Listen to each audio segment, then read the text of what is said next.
Enfim. Acho que já estamos live, acho. Já está. Já está. Portanto, okay, so good evening, everybody. Thank you for being here today with me and Paulo Borges. Thank you, Paulo, for being here with VetExpertise tonight. It's a pleasure having you here. Paulo is one of our collaborators at VetExpertise. Is responsible for the area of reproduction, neonatology, and obstetrics, right? I said it more or less correctly. So, Paulo has a really nice CV. So I will just tell a little bit about Paulo's CV. I will try to make it short. So he graduated in Portugal at the Universidade de Trás-os-Montes e Alto Douro, UTAD, and he did also his master thesis topic as a heat shock proteins in canine semen throughout cryopreservation technique. He did also an internship at the University of Lisbon, and then he did a lot of stuff in France. I think your main CV was done in France, right? Yes, perfect. So, and then he started his residency program for the European College of Animal Reproduction in Cerva and then Paris. And then he became a board certified diplomat in 2015. So since then, he's working at the practice in the private sector. And he is also a researcher for 1 year as a PhD student in the neurocare unity at the National Veterinary School of Toulouse. So currently, Paulo is working also as an assistant professor at the Lusófona University in Lisbon. He's also a director of a center of reproduction of Hospital Veterinário Atlântico, also in Mafra in Portugal. He also works as a reference consultant, also for VetExpertise. And he also works as a lecturer for breeders, for our dear colleagues veterinarians, and is for several teaching companies. So he's a very, very, very busy person. So we are very lucky to have you here tonight with us. And he has been in a lot of congresses. He has also written several chapters of books and manuscripts. So congratulations for your CV, Paulo, and thank you so much for being here tonight with us. Thank you for the nice presentation, Philip. It's really a pleasure to share this. And, for several teaching companies. I'm just having a very, very, very busy person. So we are problem here. Okay, so we can continue now. I'm sorry. A delay with the YouTube. It's okay. So tonight we're going to speak a little bit about spaying, the spaying in bitches, because actually it's a topic that we've been discussing for a lot of years. Of course, we've been doing things a particular way, and in the horizon, we see some changes from 2017, 18, and now in 2020. We had some scientific information that really can help the veterinarian to approach this topic and to spay a female dog as an individual and not taking the same recipe for all the animals. Oh, that sounds great. Thank you. Hopefully, yes. So let's see if it's going to be useful. So as we all know, the contraception in dogs, we have different approaches, of course. Either we have the population control, so trying to spay dogs and cats in order not to have too many stray animals. But then we have, which I would say the reality for most vets, which is the spaying of home pets. So the reasons that bring these people to the vet consultation, it is of course not to have the heat every 6 months because it's very annoying. They have tendency to flee. They have tendency to to excite other male dogs from the neighborhood. For the male dogs, this a little bit the same behavioral issues. All this we already know, so it's no news. So just looking at the numbers, just looking at a little some numbers. So we know that the canine and feline sterilization, when we consider only the country, here, of course, this data will not have, unfortunately, the data that we have in Portugal. But for example, let's look at Australia or Canada. We see that the percentage of dogs and cats spayed is quite high.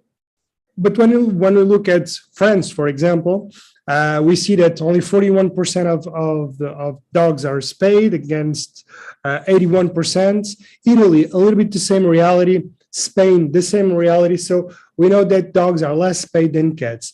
And this is quite understandable because it's very difficult to live with male and female cats non-spayed in a household. With dogs, a little bit different. But let's look at the sterilization per country, relating only the species that we're going to discuss today, meaning dogs. So we know that male dogs are a little less castrated than female dogs. However, we see that numbers, depending on the country, numbers are quite alike, which is interesting to look at. Because, for example, you look at the UK, you have 66% of male dogs castrated against 77% of females. And then we have to wonder, why this difference? Why this slight difference? Because what science tells us is that the advantage of spaying a female dog is not very comparable to the reality of spaying a male dog, right? So regarding, for example, neoplasias, prosthetic tumors, testicular tumors, it's very rare for a dog to die from an andrological pathology.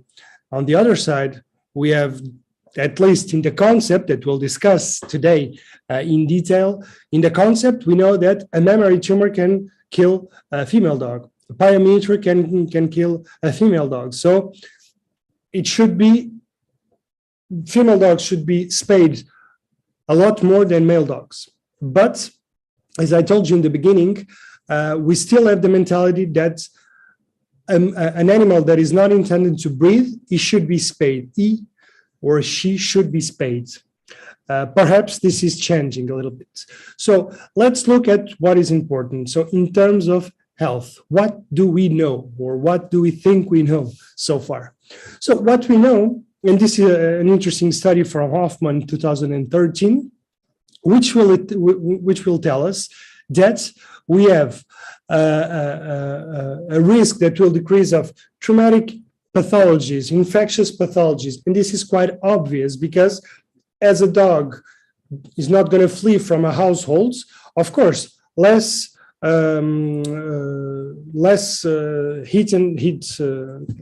accidents in the public way, infectious diseases transmitted by, of course, living in groups, matings, it will diminish.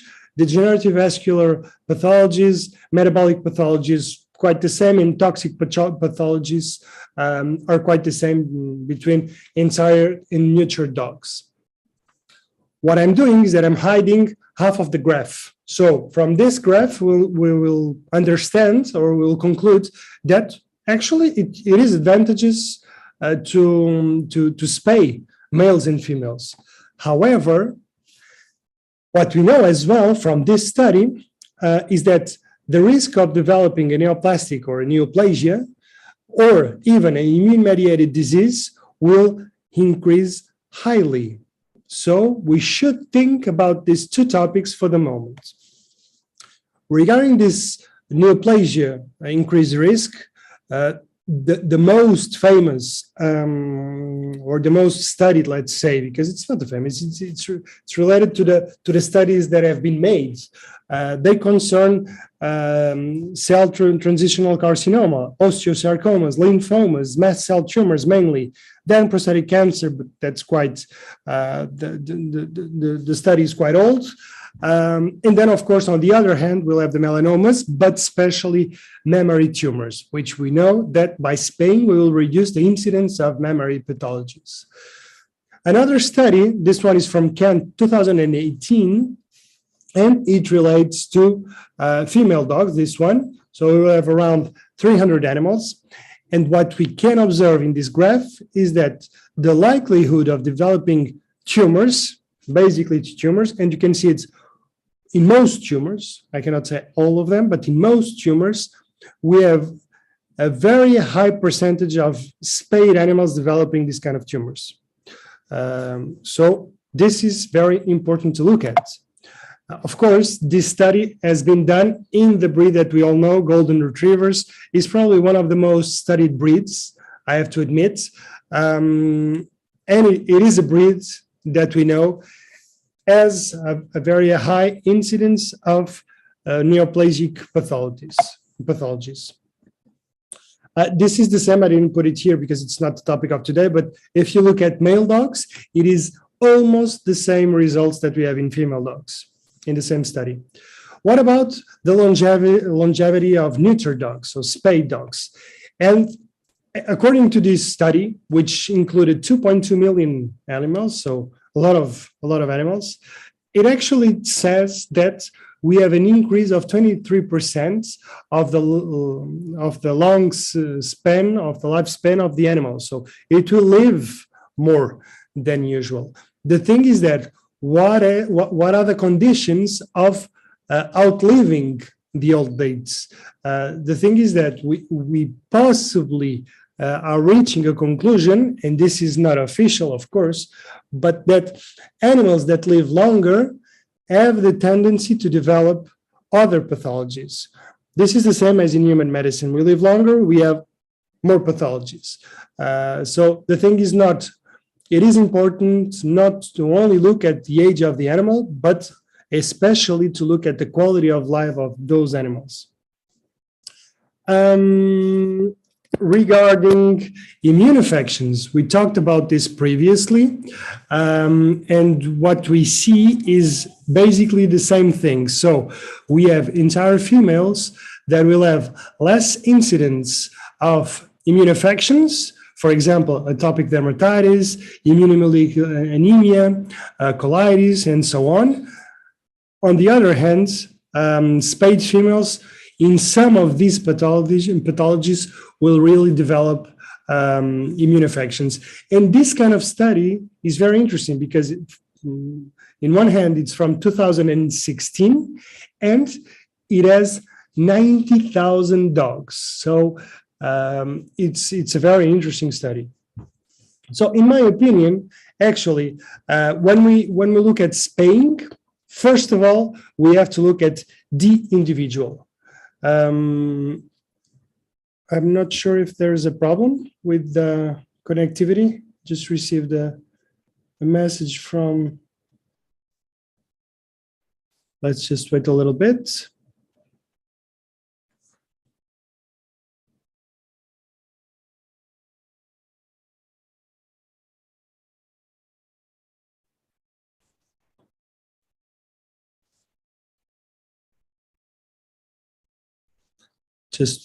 Just waiting a little bit.